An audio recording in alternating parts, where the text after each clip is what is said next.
की भ्राता जी आपने कही कि यदि 5 शब्दों में कार्य हो सकता है तो हम फिर 50 शब्द अनावश्यक रूप से ना बोलें, क्योंकि ये भी हमारी शक्तियों को व्यय करता है। एक विशेष प्रश्न पे मैं आने वाला था कि बहुत सारे ऐसे शब्द हैं जो वास्तव में हमें कष्ट पहुंचा जाते हैं। जैसे मैंने प्रारंभ में ही कहा था कि कुछ शब्द ऐसे हैं जो तख्त दिला देते हैं, कुछ शब्द ऐसे हैं जो तख्ते पे चढ़ाने लायक होते हैं, या कुछ ऐसे घाव कर जाते हैं जो वास्तव में जीवन भर भुलाए नहीं भूलते। तो ऐसे जो शब्द हैं उन शब्दों को व्यक्ति न चाहते हुए भी कई बार बोल जाता है। तो ऐसे कौन से शब्द हैं वास्तव में जो ऐसे घाव कर जाते हैं? देखिए, भिन्न भिन्न भाषाओं में भिन्न भिन्न शब्द होते हैं। कोई तो गाली देते हैं, कोई तो तीखी वाणी बोलते हैं, लेकिन इसके पीछे छुपी होती है मनुष्य के मन की छुपी हुई कड़वाहट। जी, देखिए, पहले से ही किसी मनुष्य ने दूसरों के लिए अपने मन में कुछ कड़वाहट भरी हुई है। उसके कुछ अवगुण देखकर, उसकी द्वारा कोई गलती हो गई है, उसको चित्त पर रख लिया है, तो मन में कड़वाहट भरी है। और वो व्यक्ति जैसे इंतजार करता है कि कब मौका मिलेगा और मैं ये सब कुछ खोलूँगा। जैसे प्रेशर कुकर का उदाहरण दिया जाता है ना, तो एकदम उसमें स्टीम भरती जाती है और जब फुल भर जाती है तो बाहर निकलने लगती है, कितनी देर तक आवाज़ करती है। तो कई लोग ऐसे सुनते रहते हैं, देखते रहते हैं और अपने अंदर भरते रहते हैं, और मौका मिलते ही सारी उल्टी कर देते हैं, तो बहुत गड़बड़ हो जाती है। तो एक तो मन में छुपी हुई कड़वाहट इसके पीछे कारण है। दूसरा है मनुष्य का अभिमान। कुछ लोगों के बोल अभिमान से भरपूर ही रहते हैं, होने चाहिए स्वमान से भरपूर। जैसे राजा पोरू के बोल स्वमान से भरपूर थे, योगियों के बोल स्वमान से भरपूर होते हैं। भगवान के बोल में तो कहने ही क्या, देवताओं के भी बोल होते हैं तो परमात्मा के भी बोल होते हैं, महान आत्माओं के भी बोल हुए तो ऋषि मुनियों के भी बोल हुए, और आजकल के मनुष्यों के बोल भी हैं। लेकिन स्वमान के बोल बोलना ये एक बहुत बड़ी श्रेष्ठता है।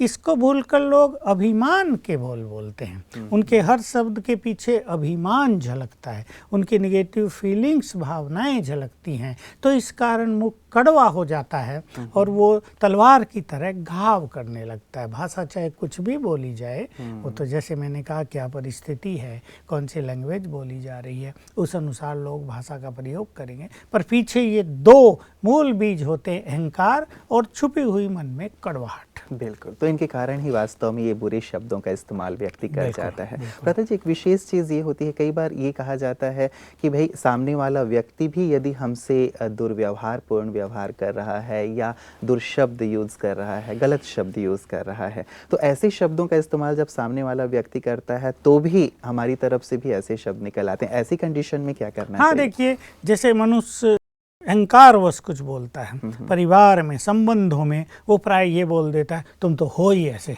तुम कभी सुधरने वाले नहीं हो, तुम तो बस कुत्ते की पूंछ की तरह हो, 12 साल उसको नली में रखा, निकाला तो टेढ़ी की टेढ़ी थी, तुम भी कभी सुधरोगे नहीं, तुम तो हमारे कुल के लिए कलंक बनकर आए हो। ऐसे ऐसे जो खराब शब्द हैं भिन्न भिन्न भाषाओं में ये बोल दिए जाते हैं।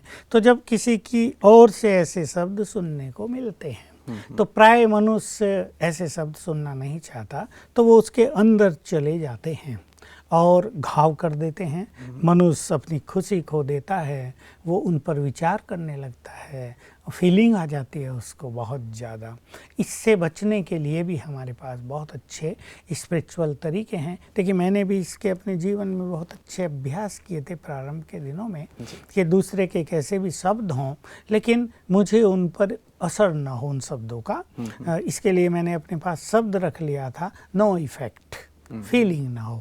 और ईश्वरीय महावाक्यों में शिव बाबा हमें एक बहुत अच्छी बात सुनाया करते थे। जैसे हिंदी में कहावत है कि घड़े में अगर पानी कम भरा होगा तो वो छलकेगा बहुत, अधजल गगरी छलकत जाए, और अगर वो घड़ा फुल है तो वो छलकेगा नहीं। माताएं उसको बगल में डाल के आराम से चलती रहती हैं, बात भी करती रहती हैं, वो छलकता नहीं है। तो अगर हम फुल होंगे, अपने में फुल, ज्ञान में फुल, अपनी खुशी में फुल, अपनी शांति में फुल, अपनी शक्तियों में फुल, तो दूसरे की बात के लिए हमारे अंदर जगह ही नहीं है, तो उसकी हमें फीलिंग नहीं होगी। तो फुल होंगे तो फीलिंग नहीं होगी, एक बात। दूसरी बात, जब कोई मनुष्य हमें गलत शब्द बोल देता है तो हम उसके शब्दों पे ज़्यादा ध्यान देते हैं। मुकाबले इसके कि हम अपनी स्थिति पर ध्यान दें, हम भगवान के शब्दों पर ध्यान दें। तो मैंने इसकी प्रैक्टिस की थी। मनुष्य क्या बोल रहा है उसको ध्यान से न सुन के, वो कुछ बोल रहा है गलत, भगवान ने क्या बोला है, उन शब्दों को याद करने से दूसरे के कटु वचनों का इफेक्ट बहुत कम हो जाता है।